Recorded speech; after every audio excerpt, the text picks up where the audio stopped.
कल्पना कीजिए कि कोई इंसान सत्ता के एकदम ऊंचे शिखर पर है। हाँ, बिल्कुल टॉप पर। बिल्कुल।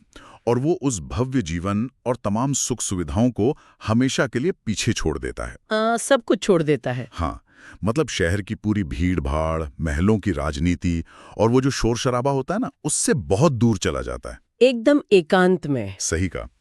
किसी घने जंगल में जाकर एक साधारण सा ऑफ ग्रिड कैबिन बनाकर रहने लगता है। आजकल जैसे लोग शांति की तलाश में करते हैं। बिल्कुल वैसा ही।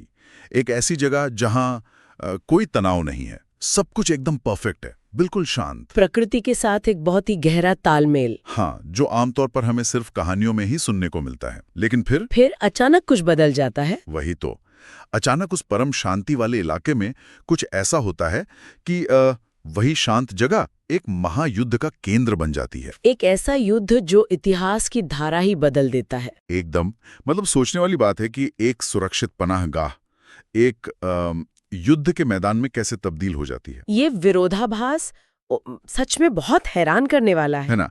ये कैसे होता है? और उससे भी बड़ा सवाल कि ये क्यों होता है? आमतौर पर हम उस महायुद्ध और उस तूफान के बारे में तो बहुत बातें करते हैं। हाँ, हमेशा उसी पर फोकस रहता है। लेकिन उस तूफान से ठीक पहले की जो असीम शांति थी ना, उस पर कम ही ध्यान जाता है लोगों का। सच कहा आपने। हम बस एक्शन पर ध्यान देते हैं। बिल्कुल। हम घटनाओं को सिर्फ क्या हुआ के नजरिए से देखने के आदी हैं।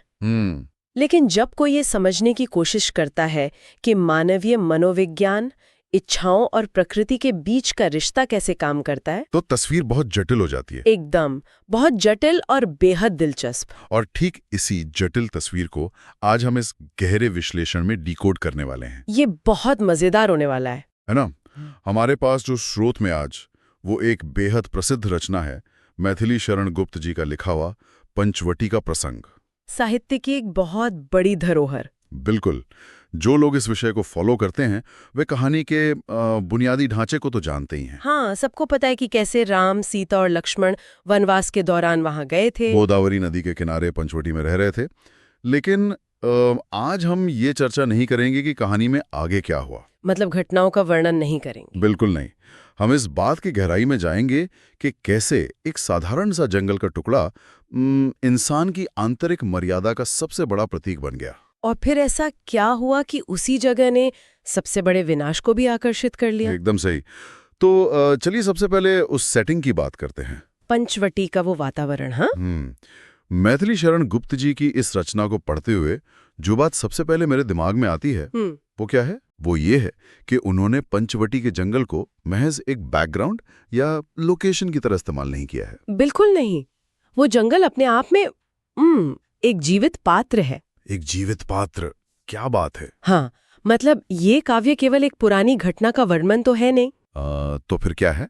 ये इस बात का एक बहुत ही गहरा मनोवैज्ञानिक अध्ययन है कि जब इंसान अपनी सारी सांसारिक पहचान खो देता है, मतलब जब उसके पास कुछ नहीं बचता। बिल्कुल, तब उसका असली चरित्र कैसे सामने आता है, ये इसमें दिखाया गया है। इस मनोवैज्ञानिक पहलू पर बात करना सच में बहुत जरूरी है। हाँ, क्योंकि महलों में रहते हुए तो सब अच्छे ही होते हैं। वही तो, जब किसी के पास अनगिनत सेवक हो, सत्ता हो, तब अच्छा व्यवहार करना या आदर्श दिखना बहुत आसान होता है। बहुत आसान होता है। लेकिन वनवास का मतलब केवल घर बदलना नहीं था। ये पूरी तरह से अपनी पहचान खोना था। एक राजा से सीधा एक वनवासी बन जाना। बिल्कुल। गोदावरी नदी के तट पर लक्ष्मण अपने हाथों से लकड़ियां काटकर घास फूस इकट्ठा करके एक कुटिया बनाते हैं। खुद मेहनत करते हैं। हाँ, अगर इसे आज के परिप्रेक्ष्य में देखा जाए ना, तो ये किसी शून्य से शुरू हुए स्टार्टअप की तरह लगता है। अरे वाह, स्टार्टअप का उदाहरण, ये दिलचस्प है ना? मतलब जहां हर कोई अपनी भूमिका बहुत अच्छे से निभा रहा है, टीम वर्क चल रहा है वहां। बिल्कुल। राम बाहरी सुरक्षा देख रहे हैं, साधु संतों की रक्षा कर रहे हैं, और लक्ष्मण दिन रात ऑपरेशंस और कुटिया के निर्माण में लगे हैं, आंतरिक सुरक्षा संभाल रहे हैं। हाँ, और सीता उस जगह को एक घर में बदल रही हैं, वहां की आत्मा या संस्कृति का प्रतिनिधित्व कर रही हैं, प्रकृति के सौंदर्य का आनंद ले रहे हैं। ये सच में एक बहुत ही सफल आधुनिक टीम जैसा है। लेकिन मुझे यहाँ एक बात समझ नहीं आती। क्या? जब किसी का राजपाट छिन जाए तो अंदर कड़वाहट आना तो बहुत स्वाभाविक है ना? बिल्कुल। आम इंसान तो टूट जाता है। तो फिर ये सब इतनी परफेक्शन के साथ कैसे काम कर रहा था?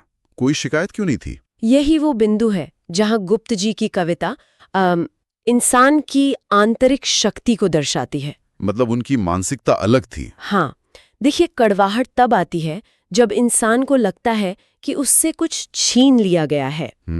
लेकिन पंचवटी में रह रहे इन तीनों पात्रों का मनोविज्ञान बिल्कुल अलग था। उन्होंने इसे सजा नहीं माना? बिल्कुल नहीं। उन्होंने वनवास को एक सजा की तरह नहीं, बल्कि एक कर्तव्य की तरह स्वीकार किया था। अच्छा, एक जिम्मेदारी की तरह। हाँ, और जब लक्ष्मण कुटिया बनाते हैं तो वो केवल बारिश या धूप से बचने के लिए एक छत नहीं बना रहे होते हैं। तो वो कुटिया क्या है? वो कुटिया असल में उनके आंतरिक सेवा भाव का एक बाहरी रूप है। मतलब वो कुटिया उनकी उस मानसिकता का प्रतीक है जहां वे कुछ मांग नहीं रहे, एकदम सही। बल्कि जो भी संसाधन उनके पास हैं उसी में खुश हैं। बिल्कुल। और गुप्त जी ने प्रकृति का जो वर्णन किया है ना, गोदावरी का तट और वो सब, हाँ, वो इसी बात को बहुत पुख्ता करता है। वो कैसे? अक्सर साहित्य में हम पैथेटिक फैलेसी देखते हैं। ये पैथेटिक फैलेसी क्या होता है? मतलब ये मान लिया जाता है कि जब इंसान दुखी होता है तो मौसम भी उदास हो जाता है। अच्छा, जैसे फिल्मों में हीरो रोता है तो बारिश होने लगती है। बिल्कुल वही। लेकिन यहाँ प्रकृति केवल एक मूक दर्शक या बैकग्राउंड नहीं है। तो वो क्या कर रही है? ऐसा लगता है मानो पूरा प्रकृति लोक उनके स्वागत में बहुत प्रसन्न हो। अरे वाह! गोदावरी की लहरें, खिले हुए फूल और वो सुंदर चांदनी रात, ये सब असल में राम, सीता और लक्ष्मण की आंतरिक पवित्रता और शांति का दर्पण है। उनका रिफ्लेक्शन है। हाँ, अगर हम इसे व्यापक संदर्भ में देखें तो जंगल वैसे तो बहुत क्रूर जगह होती है, जंगली जानवर होते हैं, खराब मौसम होता है। बिल्कुल। लेकिन पंचवटी में जो असीम शांति महसूस होती है वो जंगल ने उन्हें नहीं दी थी। अच्छा, तो वो शांति कहाँ से आई? वो शांति उन्होंने अपने आंतरिक अनुशासन से उस जंगल में स्थापित की थी। ये बहुत ही शानदार विचार है ना? हाँ। मतलब शांति कोई ऐसी चीज नहीं है जो आपको किसी जगह पर जाने से मिल जाती है। बिल्कुल नहीं। शांति वो है जो इंसान अपने साथ उस जगह पर लेकर जाता है। एकदम सही बात है। और यही चीज उस पारिवारिक जीवन को इतना आदर्श बनाती है। हाँ, क्योंकि उनके बीच का जो तालमेल है वो कमाल का है। हम अक्सर मानते हैं कि सुख सुविधाएं ही खुशी का आधार है। आज के समय में तो यही माना जाता है। लेकिन ये स्रोत हमें दिखाते हैं कि बिना किसी भौतिक सुख के, कंदमूल खाकर और जमीन पर सोकर भी, हाँ, आपसी प्रेम और त्याग के बल पर एक आदर्श जीवन जिया जा सकता है। बिल्कुल जिया जा सकता है। असल में वनवास उनके लिए कोई आपदा नहीं थी। तो क्या था? वो तो उनकी मर्यादा का सबसे बड़ा परीक्षण था। एकदम सही। और उन्होंने उस परीक्षण को बहुत ही खूबसूरती से पार किया। महलों की सुरक्षित और ऊंची दीवारों के पीछे मर्यादा का पालन करना एक बात है, वो तो कोई भी कर लेगा। लेकिन जब इंसान के पास सब कुछ खत्म हो जाए, जब वो सर्वाइवल मोड में हो, हाँ, जब वो अस्तित्व बचाने की जद्दोजहद कर रहा हो, तब भी दूसरों की सेवा करना और अपने उसूलों पर टिके रहना, यही तो त्याग की पराकाष्ठा है। बिल्कुल। पंचवटी इसी मानवीय मूल्य का, इसी सिंथेसिस या समन्वय का प्रतीक बन गई थी। वहां एक ऐसा इकोसिस्टम बन गया था जहां कोई किसी से कुछ नहीं चाहता था, कोई डिमांड नहीं थी। हाँ, बस हर कोई एक दूसरे के लिए अपना सर्वश्रेष्ठ दे रहा था। खुशी महलों से नहीं आ रही थी, बल्कि आपसी सेवा और प्रेम की भावना से आ रही थी। बिल्कुल। एक ऐसा इकोसिस्टम जहां किसी को कुछ चाहिए नहीं। हाँ, ये शांति की चरम सीमा है। एकदम चरम सीमा। लेकिन जैसा कि इतिहास गवाह है, इतनी गहरी शांति हमेशा एक बहुत बड़े तूफान को बुलावा देती है। यहाँ वो तूफान आता है शूर्पणखा के रूप में। बिल्कुल। अब इस घटनाक्रम को देखते हैं। एक तरफ ये परम शांति वाला इकोसिस्टम है और दूसरी तरफ राक्षसी शूर्पणखा वहां पहुंचती है। हाँ, अचानक से वो सीधे राम के सामने विवाह का प्रस्ताव रखती है, जो कि बहुत ही अजीब था उस समय के हिसाब से। बिल्कुल। जब वहां से इनकार मिलता है तो वो लक्ष्मण की ओर जाती है और लक्ष्मण उसे काफी सख्त लहजे में डांट देते हैं। हाँ, और उसके बाद जो होता है वो महाकाव्य का सबसे खौफनाक अध्याय है, सीताहरण और राम रावण युद्ध का मुख्य कारण।